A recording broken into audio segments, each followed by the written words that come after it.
یہ خواب اگرچہ خدا کا تم سے کلام ہے ہماری دنیاوی زبان میں، لیکن اس کی تعبیر کرنا مشکل ہے، اس لیے میں سمجھتی ہوں کہ میں خزانے کا 10واں حصہ لینے کے حق بجانب ہوں۔ تعبیر یہ ہے کہ تم اہرام مصر پر جاؤ، اگرچہ میں نے ان اہرام کے بارے میں اس سے قبل نہیں سنا، لیکن اگر یہ تمہیں ایک بچے نے بتایا ہے تو پھر یہ حقیقت ہے، کیونکہ بچے جھوٹ نہیں بولتے۔ اہرام مصر پر تمہیں خزانہ ملے گا جو تمہیں دنیا کا امیر ترین آدمی بنا دے گا۔ لڑکے کو پہلے تو حیرانی ہوئی اور پھر جھنجھلاہٹ ہونے لگی۔ اسے صرف یہ جاننے کے لیے بڑھیا سے بات کرنے کی کیا ضرورت تھی، یہ تو وہ پہلے سے بھی جانتا تھا۔ اس کی جھنجھلاہٹ اس خیال سے دور ہو گئی کہ بہرحال اسے کوئی فیس ادا نہیں کرنی تھی۔ مجھے اس کے لیے اپنا وقت برباد کرنے کی ضرورت نہیں ہے، اس نے بڑھیا کو جواب دیا۔ میں نے تم سے کہا تھا کہ تمہارا خواب بہت مشکل ہے۔ کچھ بہت ہی سادہ چیزیں سب سے مشکل ہوتی ہیں، صرف زیرک انسان ہی انہیں سمجھنے کی اہلیت رکھتے ہیں، اور مجھے قطعاً یہ دعویٰ نہیں ہے کہ میں بہت زیرک ہوں، اس لیے مجھے ہاتھ کی تحریر پڑھنا بھی سیکھنا پڑی تاکہ میں اس سے مدد لے سکوں۔ ٹھیک ہے، میں اہرام مصر تک کیسے پہنچ سکتا ہوں؟ لڑکے نے استفسار کیا۔ میں صرف خوابوں کی تعبیر بتا سکتی ہوں، میں اس تعبیر کو ڈھونڈنے کے لیے تمہاری کوئی مدد نہیں کر سکتی۔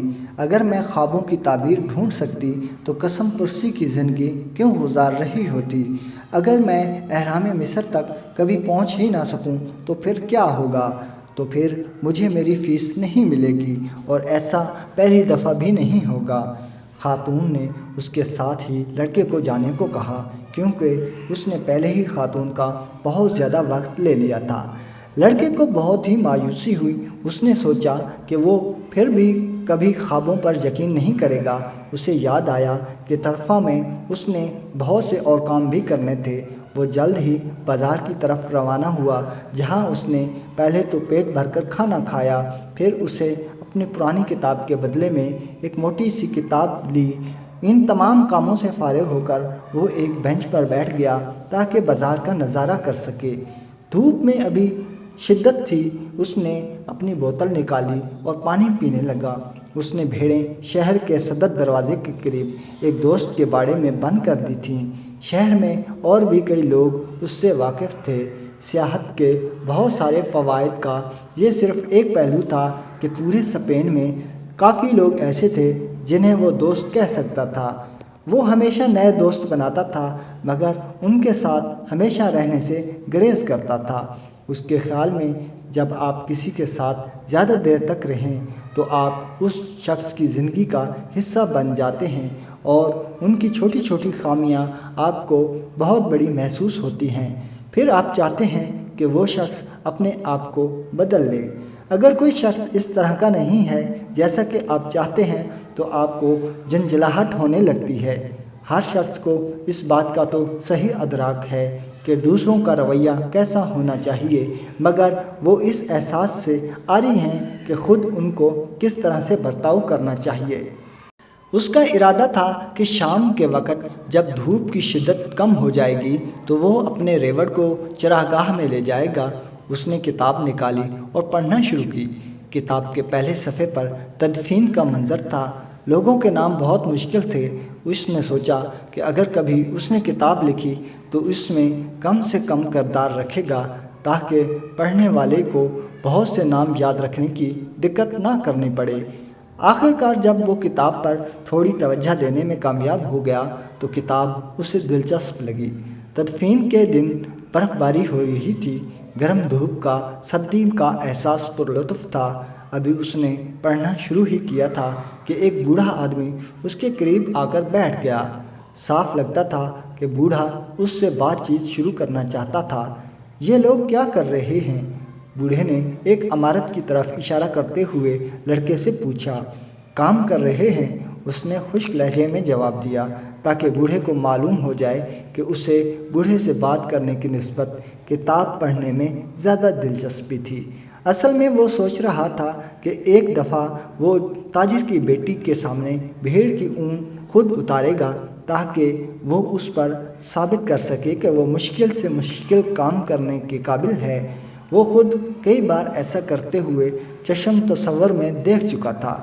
جب اس نے تاجر کی بیٹی کو یہ بتایا کہ بھیڑ کی اون پیچھے سے آگے کی طرف اتاری جاتی ہے تو لڑکی بہت محظوظ ہوئی اور یہ اسے بہت اچھا لگا۔ اس نے چند کہانیاں بھی کوشش کر کے یاد کی تھیں۔ یہ کہانیاں وہ اس لڑکی کو سنانا چاہتا تھا۔ یہ کہانیاں اس نے مختلف کتابوں میں پڑھی تھیں، لیکن وہ ان کہانیوں کو اپنے تجربے کے نچوڑ کے طور پر پیش کرنا چاہتا تھا۔ اسے یقین تھا کہ تاجر کی لڑکی کو حقیقت کبھی بھی معلوم نہ ہو سکے گی، کیونکہ وہ پڑھنا نہیں جانتی تھی۔ بوڑھا بھی اپنی ضد کا پکا تھا۔ کیا میں آپ کی بوتل سے تھوڑا سا پانی لے سکتا ہوں؟ بوڑھے نے کہا۔ لڑکے نے اپنی بوتل فوراً بوڑھے کے حوالے کر دی۔ اسے امید تھی کہ اب بوڑھا اسے تنہا چھوڑ دے گا۔ کون سی کتاب پڑھ رہے ہو؟ بوڑھا اب بھی اپنی ضد کا پکا نظر آتا تھا۔ لڑکے نے سوچا کہ بوڑھے سے پیچھا چھڑانے کا واحد طریقہ یہ ہے کہ اس بنچ سے اٹھ کر چلا جائے، لیکن یہ اسے تہذیب کے خلاف لگا۔ اس کے ماں باپ نے اسے تمیز سکھائی تھی اور بڑوں کا ادب کرنے کی تلقین کی تھی۔ اس نے کتاب بوڑھے کے سامنے کر دی۔ اول تو خود اسے کتاب کا نام کا تلفظ صحیح طرح سے معلوم نہیں تھا، اور پھر اس کا خیال تھا کہ اگر بوڑھے کو پڑھنا نہیں آتا تو وہ خود شرمندگی سے بینچ بدل لے گا۔ بوڑھا کتاب کا بغور معائنہ کرتے ہوئے بولا، یہ اچھی کتاب ہے مگر بہت ہی خشک۔ لڑکے کو جھٹکا لگا۔ بوڑھا نہ صرف پڑھنا جانتا تھا بلکہ اس سے قبل یہ کتاب پڑھ بھی چکا تھا۔ اگر کتاب واقعی خشک تھی جیسا کہ بوڑھے کا خیال تھا تو پھر اس کے پاس بھی وقت تھا کہ اسے دکاندار سے تبدیل کر لے، اور اس کا موضوع بھی وہی ہے جو کہ دنیا کی تقریباً تمام کتابوں کا ہے۔ بوڑھے نے اپنی بات جاری رکھتے ہوئے کہا، یہ کتاب اس بات کی وضاحت کرتی ہے کہ انسان اپنی منزل کا انتخاب کیسے کرے، اور اس کا آغاز اس بات سے ہوتا ہے کہ ہر انسان دنیا کے سب سے بڑے جھوٹ پر یقین رکھتا ہے۔ اور دنیا کا سب سے بڑا جھوٹ کیا ہے؟ لڑکے نے استفسار کیا۔ وہ واقعی بوڑھے کے مطالعے کی وسعت سے متاثر ہوا۔ دنیا کا سب سے بڑا جھوٹ یہ ہے کہ ہر شخص کی زندگی میں ایک لمحہ ایسا آتا ہے جب وہ اپنے حالات پر قابو کھو بیٹھتا ہے اور اس کی زندگی پر قدرت کا کنٹرول ہوتا ہے۔ میرے ساتھ ایسا کبھی بھی نہیں ہوا، لڑکے نے جواب دیا۔ بہت خوب، ایسا اس لیے ہے کہ تم سیاحت کے شوقین ہو، اس سے تو میرے خیالات تک بھی رسائی ہے، لڑکے نے سوچا۔ بوڑھا کتاب کی ورق گردانی میں مصروف تھا اور کتاب واپس کرنے کا اس کا کوئی ارادہ معلوم نہیں ہوتا تھا۔ لڑکے نے پہلی بار بوڑھے کو غور سے دیکھا۔ اس کا لباس عجیب وضع کا تھا۔ لباس سے وہ عربی لگتا تھا، لیکن یہ بات کچھ حیران کن بھی نہیں تھی کیونکہ طرفہ افریقہ سے چند گھنٹوں کے فاصلے پر تھا اور شہر میں اکثر عرب نظر آتے تھے۔ آپ کا تعلق کس علاقے سے ہے؟ اس نے بوڑھے سے پوچھا۔ بہت سارے علاقوں سے، بوڑھے نے جواب دیا۔ کسی شخص کا تعلق بیک وقت بہت سارے علاقوں سے نہیں ہو سکتا، لڑکا بولا۔ میں خود چرواہا ہوں، اس حوالے سے میں بہت سے علاقوں تک گیا ہوں، مگر میرا تعلق صرف ایک علاقے سے ہے جہاں میری پیدائش ہوئی تھی۔ اس لحاظ سے میرا تعلق سلم سے ہے، بوڑھا بولا۔ لڑکے نے سلم کے بارے میں اس سے پہلے کبھی نہیں سنا تھا، مگر سوال کرنے سے اس لیے گریز کیا کہ اس طرح بوڑھا اسے کم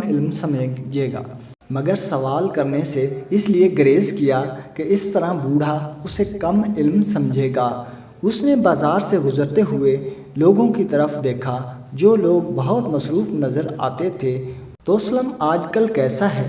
اس نے اس خیال سے سوال کیا کہ شاید اس طرح سے اسے سلم کے بارے میں کچھ معلوم ہو سکے۔ سلم بالکل ویسا ہی ہے جیسا کہ ہمیشہ سے تھا، بوڑھے نے جواب دیا۔ اسے بوڑھے کے جواب سے مایوسی ہوئی۔ کوئی اشارہ نہیں مل رہا تھا کہ سلم کہاں ہے، تو اسے معلوم تھا کہ سلم انڈلس کے گرد و نواح میں نہیں تھا۔ اگر ہوتا بھی تو اس نے سلم کا ذکر ضرور سنا ہوتا۔ اور آپ سلم میں کیا کرتے ہیں؟ اس نے ہمت نہ ہاری۔ میں سلم میں کیا کرتا ہوں؟ بوڑھا بولا۔ میں سلم کا بادشاہ ہوں۔ لوگ پتہ نہیں کیوں عجیب و غریب باتیں کرتے ہیں، لڑکے نے سوچا، اس سے تو بھیڑوں کے ساتھ اچھا ہے وہ کچھ بولتی تو نہیں ہے، اور اس سے بھی اچھا ہے کہ انسان تنہائی میں کتاب کا مطالعہ کرے۔ اگر آپ لوگوں کی طرف متوجہ ہوں تو وہ ناقابل یقین قصے کہانیاں سنانے لگتے ہیں۔ میں ان سے گفتگو کریں تو ایسی عجیب و غریب باتیں کریں گے کہ آپ کے لیے گفتگو جاری رکھنا مشکل ہو جائے۔ میرا نام ملچی زیدک ہے۔ بوڑھے نے سکوت کو توڑا۔ تمہارے پاس کتنی بھیڑیں ہیں؟ کافی ہیں، لڑکے نے جواب دیا۔ اس نے محسوس کیا کہ بوڑھا اس کی زندگی کے بارے میں جاننے سے دلچسپی رکھتا تھا۔ پھر تو ایک مسئلہ ہے، اگر تمہارا خیال ہے کہ تمہارے پاس کافی بھیڑیں ہیں تب تو میں تمہاری مدد نہیں کر سکتا، بوڑھا بولا۔ لڑکے کو جھنجھلاہٹ ہو رہی تھی۔ اسے یہ سمجھ نہیں آ رہا تھا کہ اس نے لڑکے سے کب مدد مانگی تھی، بلکہ بوڑھے نے اس سے پانی مانگا تھا اور اس سے گفتگو کرنے پر بھی مصر تھا۔ میری کتاب واپس کر دیں، لڑکے نے کہا۔ میں نے اپنی بھیڑوں کو اکٹھا کرنا اور بہت دور جانا ہے۔ مجھے اپنے گلے کا 10واں حصہ دے دو تو میں تمہیں چھپے ہوئے خزانے کے بارے میں بتاؤں گا۔ بوڑھا اس کی بات کو نظر انداز کرتے ہوئے بولا۔ لڑکے کو یکدم اپنا خواب یاد آ گیا۔ اس کو یکدم یہ خیال گزرا کہ یہ بوڑھا اس بڑھیا کا خاوند تھا جس سے وہ اپنی خواب کی تعبیر پوچھنے گیا تھا۔ بوڑھی خاتون نے تو اس سے کچھ نہیں لیا تھا، مگر یہ بوڑھا اس سے بہت کچھ لینے کا ارادہ رکھتا تھا، بدلے میں اس چیز کے بارے میں معلومات دینے کا دعویٰ کر رہا تھا جس کا شاید وجود ہی نہیں تھا۔ بوڑھا بھی شاید خانہ بدوش ہی تھا۔ اس سے قبل کہ لڑکا کچھ بولتا، بوڑھے نے چھڑی اٹھائی اور ریت پر کچھ لکھنے لگا۔ بوڑھے کی چھاتی سے روشنی کا ایک ایسا شعلہ سا نکلا جس سے لڑکے کی آنکھیں تھوڑی دیر کے لیے چندھیا گئیں۔ بوڑھے نے جھٹ سے اپنی ٹوپی چھاتی کے سامنے کر لی۔ اس نے یقیناً کچھ چھپانے کی کوشش کی تھی۔ جب اس کی بینائی لوٹی تو لڑکے نے دیکھا کہ بوڑھے نے ریت پر اس کے والدین اور اس کی درسگاہ کا نام لکھا تھا۔ بوڑھے نے تاجر کی بیٹی کا نام بھی ریت پر لکھا تھا، جبکہ لڑکا خود ابھی تک اس لڑکی کے نام سے واقف نہیں تھا۔ میں سلم کا بادشاہ ہوں، بوڑھا بولا۔ کوئی بادشاہ کسی چرواہے سے بات کیوں کرے گا؟ لڑکے نے شرمندگی سے جواب دیا۔ اس کی بہت ساری وجوہات ہو سکتی ہیں، اور سب سے اہم وجہ یہ ہے کہ تم نے اپنی منزل جان لی ہے۔ لڑکے کو کچھ معلوم نہیں تھا کہ انسان کی منزل کیا ہو سکتی ہے۔ منزل وہ خواہش ہے جس کے پورا ہونے کی کوئی ہمیشہ دعا کرتا ہے۔ ہر شخص جانتا ہے کہ اس کی منزل کیا ہے۔ جب انسان جوان ہوتا ہے تو سب کچھ واضح اور قابل حصول نظر آتا ہے۔ انسان جوانی میں خواب دیکھنے سے نہیں ڈرتا، نہ ان کی تعبیر حاصل کرنے کے لیے قیمت دینے سے گھبرانا چاہے، یہ قیمت کچھ بھی ہو۔ لیکن جوں جوں وقت گزرتا ہے، کچھ پراسرار قوتیں اسے یقین دلاتی ہیں کہ اس کے لیے اپنی منزل تک پہنچنا ناممکن ہے۔ بوڑھے کی باتیں لڑکے کے سر کے اوپر سے گزر گئیں، لیکن اسے اس بات سے ضرور دلچسپی تھی کہ وہ معلوم کرے کہ پراسرار طاقت کیا چیز ہے۔ اس طرح وہ تاجر کی بیٹی کو متاثر کر سکے گا۔ یہ وہ طاقت ہے جو بظاہر تو منفی نظر آتی ہے، مگر آپ کو احساس دلاتی ہے کہ آپ کی منزل دراصل ہے کیا۔ یہ انسان کی روح کو بیدار کرتی ہے، اس کی خواہش اجاگر کرتی ہے۔ اس کائنات کا ایک سب سے بڑا سچ ہے، اور وہ یہ ہے کہ انسان جو کوئی بھی ہو اور کچھ بھی کرے، لیکن جب وہ کچھ کرنے کا ارادہ کرتا ہے تو وہ ہو کر رہتا ہے۔ اور یہ اس لیے ہے کہ خواہش اس کائنات کی روح ہے، اور یہی خواہش روئے زمین پر موجود ہر انسان کی مقصد حیات بھی ہے، چاہے وہ خواہش صرف سیاحت کی ہی کیوں نہ ہو، یا پھر تاجر کی بیٹی سے شادی کی، یا خزانے کی تلاش۔ کائنات کی روح کو انسان کی خوشی سے تقویت ملتی ہے، اور اس کے غم، رشک اور حسد سے بھی۔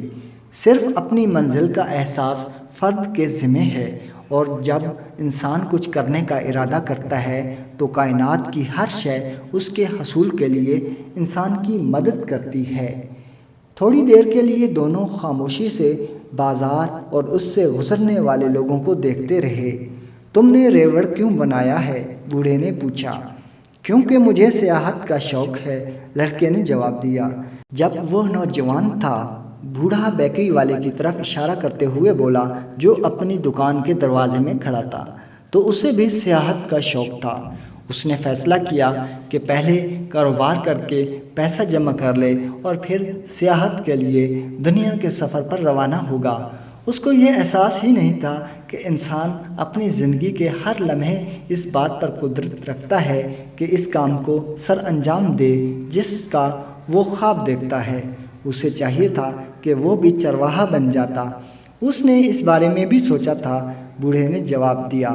پھر معاشرے میں دکاندار کی زیادہ عزت ہوتی ہے اور لوگ چرواہے کی نسبت دکاندار کو داماد بنانا پسند کرتے ہیں۔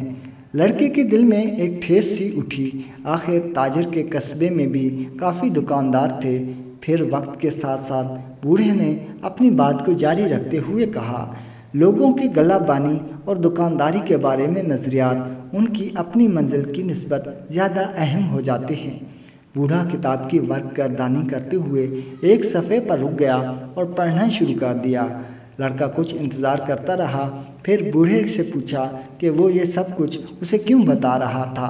کیونکہ تم اپنی منزل متعین کرنے کی تگ و دو کر رہے ہو اور اس بات کا خدشہ ہے کہ تم کہیں بھٹک نہ جاؤ، اور ہمیشہ ایسے ہی وقت آپ لوگوں کی رہنمائی کے لیے آتے ہیں۔ ہمیشہ اس طرح سے نہیں، کبھی میں مسئلے کی حل کی صورت میں ظاہر ہوتا ہوں، کبھی خیال بن کر اور کبھی کڑوا وقت بن کر۔ میرا مقصد صرف یہ ہے کہ چیزوں کے وقوع پذیر ہونا ناممکن بناؤں۔ میں اور بھی بہت کچھ کرتا ہوں، مگر اکثر اوقات انسان کو اس بات کا احساس ہی نہیں ہوتا کہ یہ سب کچھ میری وجہ سے ممکن ہوا ہے۔ ایک ہفتہ قبل مجھے مجبوراً ایک کان کن کے راستے میں ایک پتھر کی صورت میں ظاہر ہونا پڑا۔ بوڑھے نے اپنی بات جاری رکھی۔ کان کن نے ہر کام چھوڑ کر پکھراج کی تلاش کی۔ وہ 5 سال تک پکھراج تلاش کرتا رہا۔ اس دوران اس نے سینکڑوں پہاڑ کھودے اور لاکھوں پتھر توڑے۔ ایک آخری پتھر کو توڑنا باقی تھا جس میں سے اسے پکھراج مل سکتا تھا۔ اس آخری پتھر کو توڑنے سے پہلے ہی اس کی ہمت جواب دے گئی، کیونکہ اس نے اپنی منزل کی تلاش میں ہر شے قربان کی تھی۔ اس لیے اس کی مدد کرنا میرے اوپر فرض تھا۔ میں نے پتھر کا روپ دھارا اور کان کن کے راستے میں آ گرا۔